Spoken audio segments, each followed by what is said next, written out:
옛날 옛적 개천 마을에 맹대곤이라는 가난하지만 잘생긴 청년이 살고 있었습니다. 그는 집도 가난하고 입을 옷도 변변치 않았지만 웃을 때마다 마치 한강 위로 떠오르는 태양처럼 빛이 났습니다. 그와 멀지 않은 마을에는 백개선이라는 고운 아가씨가 살고 있었습니다. 그녀는 마을에서 가장 부유한 집안의 딸로 어릴 적부터 부모님의 극진한 사랑을 받으며 자랐습니다. 하인들이 매일 그녀를 보살폈기에 그녀는 손 하나 까딱하지 않아도 모든 것이 해결되는 삶을 살았습니다. 하지만 운명은 참으로 장난꾸러기였습니다. 그녀의 눈길이 맹대곤에게 향하게 된 것이죠. 저 사람, 왜 이렇게 눈부시지? 저 웃음, 마치 봄날의 햇살 같아. 두 사람은 언제부터인가 몰래 만나기 시작했습니다. 처음엔 우연인 듯 스쳐 지나갔지만 마음이 점점 깊어지면서 그들은 편지를 주고받게 되었습니다. 처음에는 마을 시장에서, 다음에는 논밭을 지나며, 백개선은 편지를 쌀독 속에 숨겼고 때로는 김치단지 밑에 조심스럽게 넣어두었습니다. 편지를 읽을 때마다 맹대곤은 웃음이 떠나질 않았습니다. 그러나 비밀은 오래가지 못하는 법. 어느 날 백개선의 아버지가 이 사실을 알게 되었습니다. 뭐라고? 우리 집 딸이 그 가난뱅이와 편지를 주고받았다고? 내 체면이 땅에 떨어졌구나. 백개선의 아버지는 격분했습니다. 그날 이후 그는 딸을 방 안에 가둬버렸고 하인들에게 철저히 감시하도록 명령했습니다. 하지만 사랑의 힘은 강한 법. 백개선은 또 다른 방법을 찾아냈습니다. 그녀는 집을 지키던 개에게 편지를 물려보냈습니다. 아니, 저 개가 왜 맹대곤의 집 근처에서 서성이지? 설마 편지를 전달하는 거야? 사람들은 수군댔지만 개는 충실하게 임무를 수행했습니다. 매일 아침 편지를 입에 물고 떠나 저녁이면 답장을 물고 돌아왔습니다. 그렇게 두 사람의 사랑은 이어졌습니다. 하지만 이 사랑이 과연 계속될 수 있을까요? 부모님의 반대에도 불구하고 두 사람의 사랑은 더욱 깊어져 갔습니다. 하지만 더 이상 편지로만 마음을 전할 수 없었습니다. 어느 날 밤 맹대곤은 결심을 굳히고 조용히 백개선의 집으로 향했습니다. 달빛 아래 그는 높은 담장을 바라보며 깊은 숨을 들이마셨습니다. 그리고 손으로 입을 가리고 3번 작은 기침 소리를 냈습니다. 그것은 둘만 아는 비밀 신호였습니다. 방 안에서 가만히 기다리던 백개선은 귀를 기울이다가 미소를 지었습니다. 왔구나. 드디어. 그녀는 재빨리 준비해둔 보따리를 들고 문을 살짝 열었습니다. 마당에는 하인들이 아직 깨어 있었지만 그녀는 자연스럽게 걸어나갔습니다. 어머, 저기 담장 밑에 뭔가 떨어져 있네. 일부러 하인들의 시선을 다른 곳으로 유도한 후 백개선은 잽싸게 뒷문을 통해 나갔습니다. 맹대곤이 그녀를 기다리고 있었습니다. 어서 와. 이제 정말 도망치는 거야. 후회하지 않겠어? 후회. 바보 같은 소리 마. 내가 없는 곳에서 사는 것이야말로 후회야. 두 사람은 손을 꼭 잡고 어두운 들판을 가로질러 달렸습니다. 달빛이 그들의 길을 비추고 바람이 자유를 속삭였습니다. 한참을 달린 후 그들은 산속 깊은 곳에 있는 작은 절에 도착했습니다. 그 절에는 동네에서 이야기를 좋아하는 스님이라 불리는 노승이 있었습니다. 노승은 두 사람을 바라보며 빙그레 웃었습니다. 자자, 밤늦게 이렇게 젊은 남녀가 찾아온 걸 보니 사연이 깊어 보이는군. 말하지 않아도 알겠다. 혼례를 원하겠지. 네. 저희는 이미 마음을 정했습니다. 부디 저희를 부부로 맺어주세요. 스님은 긴 한숨을 내쉬며 고개를 끄덕였습니다. 좋다. 하지만 결혼식엔 뭔가 필요한데. 어허, 마침 여기에 쌀 한 가마와 닭 한 마리가 있구나. 이것도 인연이다. 결혼 선물로 주마. 스님의 장난스러운 말에 두 사람은 웃음을 터뜨렸습니다. 이윽고 촛불을 밝히고 간단한 의식을 치렀습니다. 두 사람은 정식으로 부부가 되었습니다. 그날 밤 달은 유난히 밝게 빛났습니다. 두 사람은 서로의 손을 꼭 잡으며 속삭였습니다. 이제 우리 정말 함께야. 그래. 이제 절대 녹지 않을 거야. 그러나 행복도 잠시뿐이었습니다. 다음 날 아침, 마을에 급한 소식이 전해졌습니다. 전쟁이 났다. 모든 청년들은 당장 군에 소집된단다. 그 소식이 들려오자 맹대곤의 얼굴이 굳어졌습니다. 설마, 나도. 그렇습니다. 그는 마을의 다른 청년들과 함께 전쟁터로 나가야 했습니다. 그 소식을 들은 백개선의 얼굴이 창백해졌습니다. 안 돼. 이제 막 우리 가정을 이루었는데 이렇게 떠난다면 나도 떠나고 싶지 않아. 하지만 나라의 부름을 거부할 수는 없잖아. 맹대곤은 백개선의 손을 꼭 잡고 깊은 눈빛으로 그녀를 바라보았습니다. 약속할게. 내가 꼭 돌아올 거야. 만약 내 편지가 오지 않더라도 비둘기가 길을 잃은 거라고 생각해줘. 나는 기다릴 거야. 아무리 오래 걸리더라도 내가 돌아올 때까지. 그러나 두 사람은 몰랐습니다. 그들이 얼마나 오래 떨어져 있을지, 그리고 운명이 그들을 얼마나 가혹하게 시험할 것인지. 전쟁의 불길이 번지자 마을의 모든 젊은이들은 군에 징집되었습니다. 그 소식이 전해지던 날, 백개선은 온종일 불안한 마음으로 맹대곤의 손을 꼭 붙잡고 있었습니다.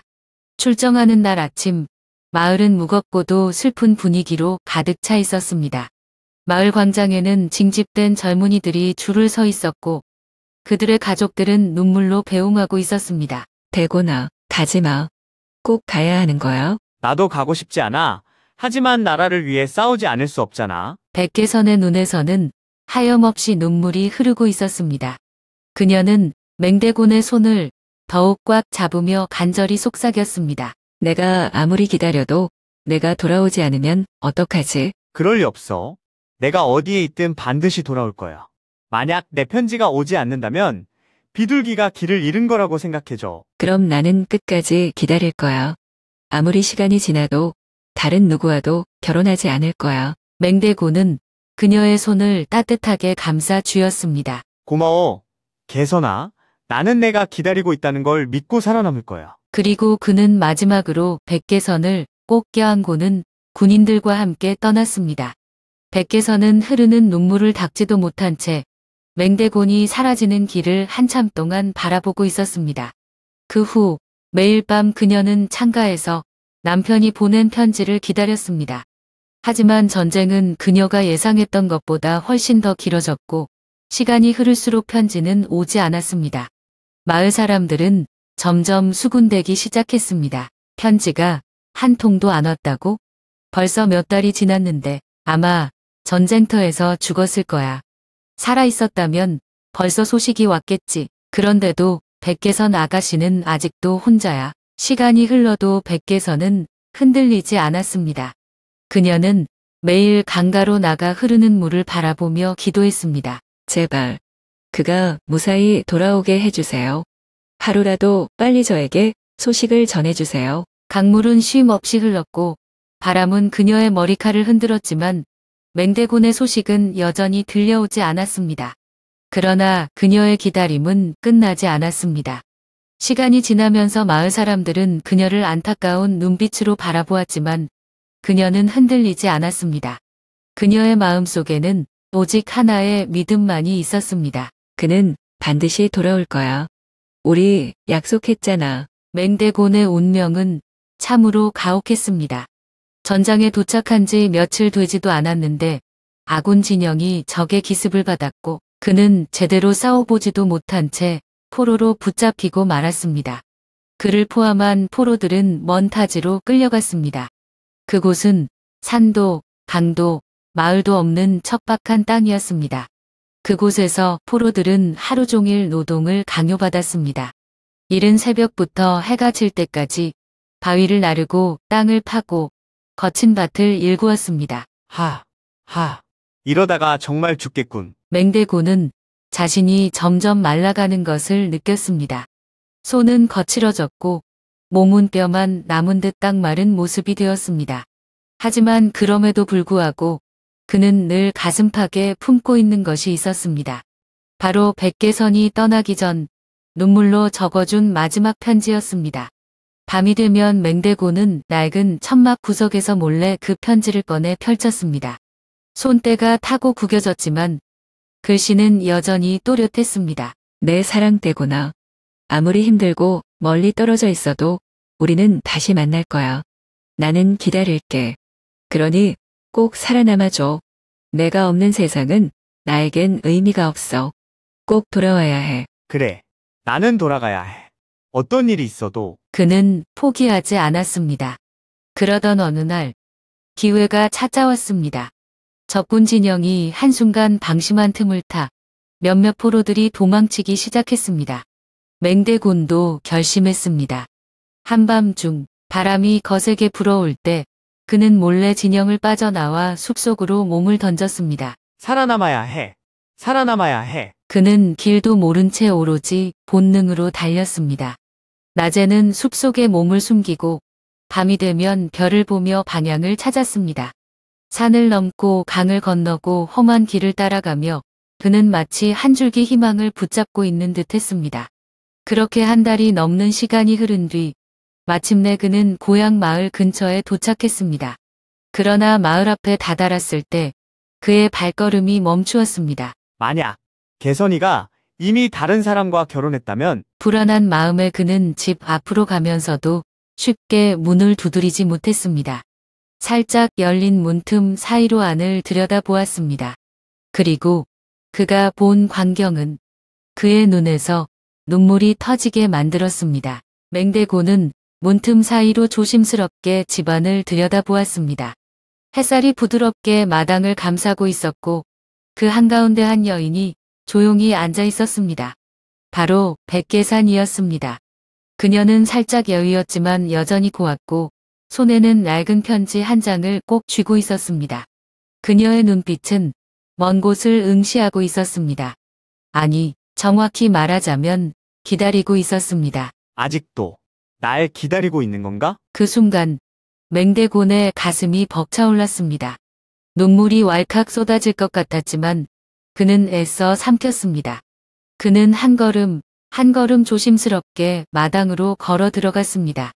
그리고 마치 어제 본 것처럼 익숙한 목소리로 장난스럽게 말했습니다. 이봐, 내 편지를 아직도 들고 있네? 설마 아직도 시집을 안 갔단 말이야? 그 순간 백계선의 손이 움찔했습니다. 그녀는 천천히 고개를 들었습니다. 그의 모습이 눈에 들어오는 순간 그녀의 두 눈이 휘둥그레졌습니다. 입을 벌리려 했지만 목소리가 나오지 않았습니다. 그리고 몇 초의 침묵이 흐른 뒤 이 바보야. 백계선은 손에 들고 있던 나무신을 그대로 맹대곤에게 던졌습니다. 맹대곤은 황급히 피했지만 나무신 한 짝이 그의 어깨를 살짝 스치고 지나갔습니다. 아휴, 뭐야? 왜 때려? 너 지금 장난이야? 내가 얼마나 기다린 줄 알아? 그녀의 목소리는 떨렸고 눈가에는 이미 눈물이 가득 차 있었습니다. 그녀는 벌떡 일어나 맹대곤에게 달려갔습니다. 그리고 그를 꼭 끌어안았습니다. 정말 살아 있었구나. 정말 돌아왔구나. 그래. 이제 다시는 너를 떠나지 않을 거야. 그들의 재회를 목격한 마을 사람들은 하나둘 모여들었습니다. 맹대곤이 돌아왔다. 세상에, 정말 기적이야. 백계선 아씨, 이제 정말 행복해질 수 있겠군요. 그날 밤, 마을은 축제 분위기에 휩싸였습니다. 백가댁에서는 잔치가 벌어졌고 이웃집에서도 함께 음식을 나누며 모두가 기뻐했습니다. 그리고 무엇보다도 한때 두 사람의 사랑을 이어주었던 충직한 개도 함께 있었습니다. 그날 녀석은 평생 먹어보지 못한 맛있는 닭고기를 배불리 먹으며 행복한 듯 꼬리를 흔들었습니다. 그리고 세월이 흘러도 그들의 사랑 이야기는 사람들 사이에서 전설처럼 전해졌습니다. 사람들은 말했습니다. 진실한 사랑은 전쟁도, 시간도, 그리고 길을 잃은 편지조차도 넘어설 수 있다.